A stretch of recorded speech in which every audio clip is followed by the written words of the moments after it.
at one point, one of my daughters, she wanted to take piano lessons, but she wasn't really into it, so I just sort of let it slide. Mm-hmm.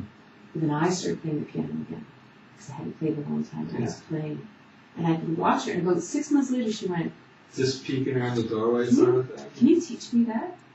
And so I actually taught her the songs that I knew. I'm not a piano teacher. Yeah. But she can now play all these bizarre songs that I'd sort of picked up over the years. Yeah. And she's suddenly playing. The only reason she's playing is because I played. Mm-hmm. You know, and I don't know. I think that's another big thing here is that's the passion that I would have played those songs with. You know, because you know how when you're not really a piano player, you know, like 4 songs and you play them over and over and over again. Yeah. Right? But there's a real joy because it's no effort, right? And it's like, Moonlight Sonata, you know? Yeah. And I love it. And it's that passion. And it's the same thing here. When you take an art class with someone like, you know, Linda Lee, who's going to be teaching here, she has a passion for art. What you leave with, hopefully, is a passion for art. Mm-hmm. You can learn the watercolor and you can learn how to draw and you can learn all great things, but it's that passion that will drive you forward in life to learn more and more, and that's the greatest thing. And it's the same when we're dancing, whether we're ballroom dancing, belly dancing, or doing Nia or Zumba, or whatever we're doing. Our instructors love what they're doing. Yeah. And when you're around people who love what they're doing, you're like, I want to love that. I want to feel like that person feels. And you start to feel that kind of passion. That's what we want. Mm-hmm. Yeah, because I've been for a couple of dance classes. It's right. It's like, you know, it's about having fun. First of all, like everybody is just there to have a good time, which is so nice, as opposed to like, you know, the steps on the floor and your feet have to be like perfectly on them. Because I'm not a dancer, and I'm not a professional dancer certainly. And just the fact, the way folks teach is just like, you know, it's the movement. It's like we're just going to move this way and we're going to move this way, and you can see kind of how we're going to put the pieces together, and we're all going to, so I think that's really great. Well, it's funny, actually, even with ballroom dance, I'm formulating actually a new way to teach ballroom dance, because the way I was trained was through, they have these bronze programs, which have all the set out steps. So if you wanted to learn, get your bronze in salsa, or not salsa, say cha-cha, there's 15 steps in the bronze cha-cha. But this all heads towards competition. Right. And if you go to compete at a novice level, you can only use these steps. You're not allowed to go outside those steps. There's a movie called like Strictly Ballroom, and they talk about that because the dancers wanted to do something crazy to the music, and they were disqualified because they didn't use the correct cha-cha steps. And of course that's cool. Like we that's how we were all trained, was through this really specific way of learning, which was sort of nice. But what I find is that's not what people want. They're not heading to competition. No. The desire is just to be able to get up and have fun on the dance floor.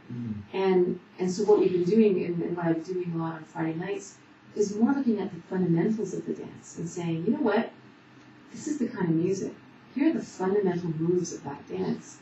Let's just move with those. Don't worry about doing it right. Just know that you're dancing together. Yeah, it was like the night we did the bolero.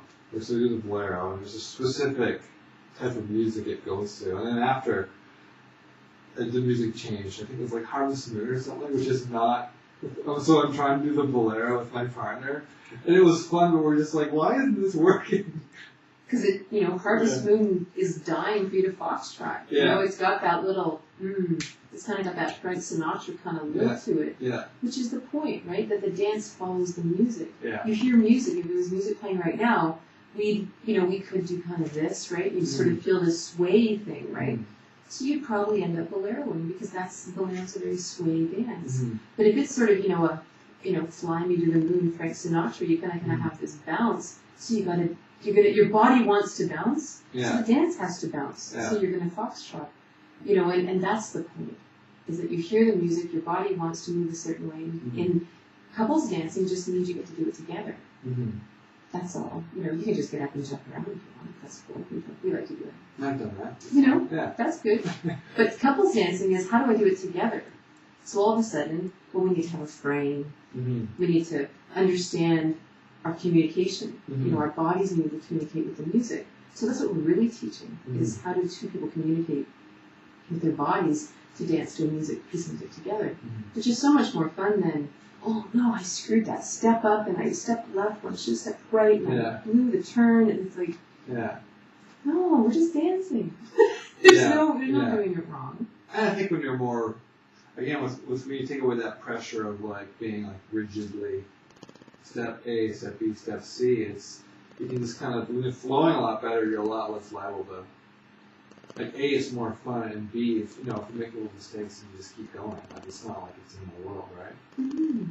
Well, that's something to look forward to, and you never want it to be something you beat yourself up about. Right. Again, we've got enough of that. Yeah. It's like, we're more about trying to find what's lacking.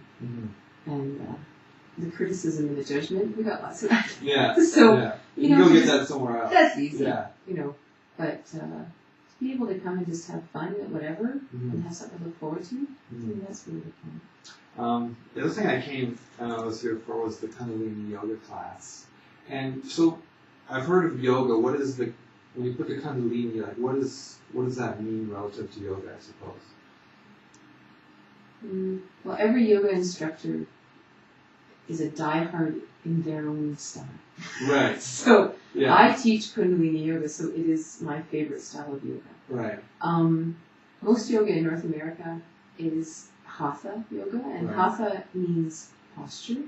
So it's very posture based. It's a lot of stretching. There's some pranayama, there's some breathing, but it's very posture oriented. And then so they do what they do through posture. Right. So like this movement is like, I can't remember. Yeah, so the downward dog. The downward dog, and I'm making up yoga. Yeah, that's right. Yeah. But and that is really, a lot of people really like that yoga. They like the stretch. They like the stillness. They really enjoy that. And that yoga is offered here as well. Yeah, we offer a lot of Hatha yoga. Yeah. And again, even with the Hatha yoga, the yoga itself is brilliant. But again, oftentimes it's the presence of the teacher that is so calming. It's like just, I'd like to spend an hour and a half with this woman because I'm able to relax and I'm able to let go of stuff. Then you're doing these great postures that are opening up part of the bodies, that are the parts of the body that is blocked. Kundalini Kundalini yoga brings in other aspects of yoga. So yoga in itself means, it's like Sanskrit, to yoke, to bring together. So the idea is to bring together all of our wayward parts, all the parts that we've forgotten about, and all the bits. And it's even that kind of mind, body, spirit thing, which is fine to give lip service to, but to truly actually listen to all aspects of ourselves is a challenge. So to do that, yoga talks about using posture. It talks about using breath, meditation, focus, all these different things, and lifestyle choices. Like yoga is more than just postures. Yoga is postures are one part of it. And the goal of Kundalini yoga is to use all of those pieces in a single class. And so in a single class, you might do 14 exercises. Some are movement. There's a lot of movement. We use chanting. We use all kinds of things.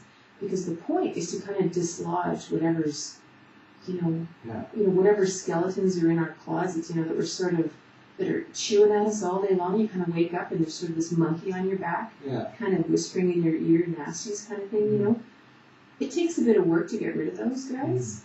And so you'll find if you come to a Kundalini yoga class, you're sort of doing all these weird exercises and you're breathing and you're chanting, you're doing all this, and you sort of start to forget about the stuff you carried in, and for me, I really needed that. Like, my mind doesn't slow down enough, and I need that. I need this other thing. By the end of the class, everybody's pretty chill. I get emails all the time from people who say, I had this big revelation, something just sort of came up, and I so needed to know that. Or what I get the most actually is for people, they say, they sleep so well after class, and that's the thing. Why don't we sleep? Because of things that are constantly just chewing at us, and to do something that just wipes that, and you go home and you go, that is just such a gift, to be able to actually sleep.